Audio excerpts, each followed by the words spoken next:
लाल किले की प्राचीर से प्रधानमंत्री ने जीएसटी 2 की जो घोषणा की है उसका लागू होने का समय आ गया है।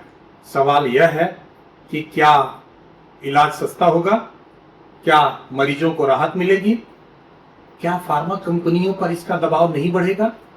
आइए इसका विश्लेषण करता हूं। नमस्कार, मैं हूं एसबी मिश्रा, आपका फार्मा मित्र, और स्वागत करता हूं आज की खास चर्चा में जीएसटी 2। सबसे पहले हम फायदे की बात करते हैं। दवाएं और मेडिकल उपकरण अब सस्ते होंगे, इसमें कोई दो राय नहीं है। कैंसर और रेयर डिजीज की 33 दवाइयां जो हैं, 33 दवाइयों पर अब टैक्स घटकर शून्य हो गया है। इससे भी बड़ी बात, जो थर्ड पार्टी कॉन्ट्रैक्ट मैन्युफैक्चरिंग है उसमें जो पैकेजिंग होता है उसका जीएसटी 12% से 5% हो चुका है। घरेलू उत्पाद को प्रोत्साहन मिलेगा और आम आदमी के जेब पर बोझ कम होगा। लेकिन तस्वीर का दूसरा पहलू यह भी है कि क्या नुकसान है।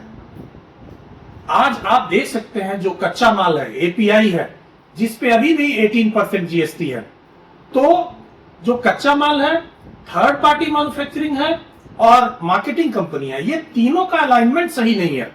मतलब ये है कि एपीआई पे 18% है, बाकी कॉन्ट्रैक्ट मैन्युफैक्चरिंग और मार्केटिंग में आपका 5 से 0% तक का जो है जीएसटी का ढांचा है। ये बड़ा उलझा उलझी है और इसमें एक कॉम्प्लेक्सिटी, इसमें मतलब एकीकरण नहीं है, इसमें जो है समानता नहीं है। एमआरपी घटाने से दूसरा बड़ा नुकसान यह है कि फार्मा इंडस्ट्रियों पर मुनाफे का दबाव पड़ेगा। यस, जो लोग बहुत ज्यादा जिनका प्रॉफिट मार्जिन है उन पे थोड़ा असर पड़ेगा। लेकिन अब हम घरेलू बात करें, डोमेस्टिक कंपनीज की बात करें, तो ऑलरेडी वो भारत की जनता को ध्यान में रखते हुए उन्होंने कम एमआरपी रखा है। तो जिन्होंने कम एमआरपी रखा है उनके ऊपर ये बड़ा दबाव पड़ने वाला है। सरकार ने यह भी साफ किया है कि टैक्स कटौती का फायदा मरीजों तक पहुंचना चाहिए। अगर ऐसा नहीं हुआ तो एंटी प्रॉफिटियरिंग कानून लागू होगा, यानी कंपनियों पर कार्रवाई होगी। क्या यह उचित है? नहीं, यह बिल्कुल उचित नहीं है। लेकिन मेरी जो समझ है उसमें से आप बात करते हैं कि आगे क्या होना चाहिए।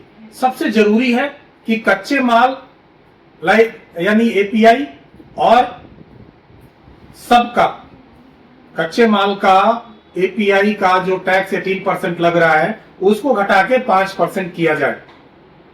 आईटीसी की रिफंड प्रक्रिया तेज हो ताकि कंपनियों के कैश फ्लो पे कोई संकट ना हो, और सप्लाई चेन एमआरपी संशोधन की गाइडलाइन स्पष्ट की जाए।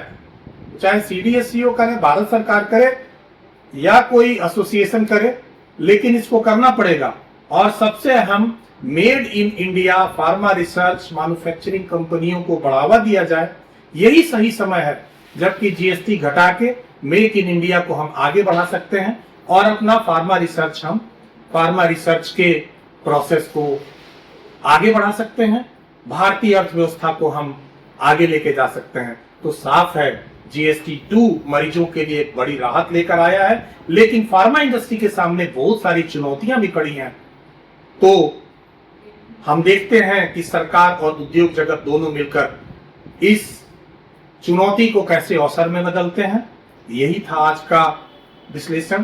फिर मिलेंगे दूसरे किसी बड़े विषय के साथ, बड़े विश्लेषण में। धन्यवाद।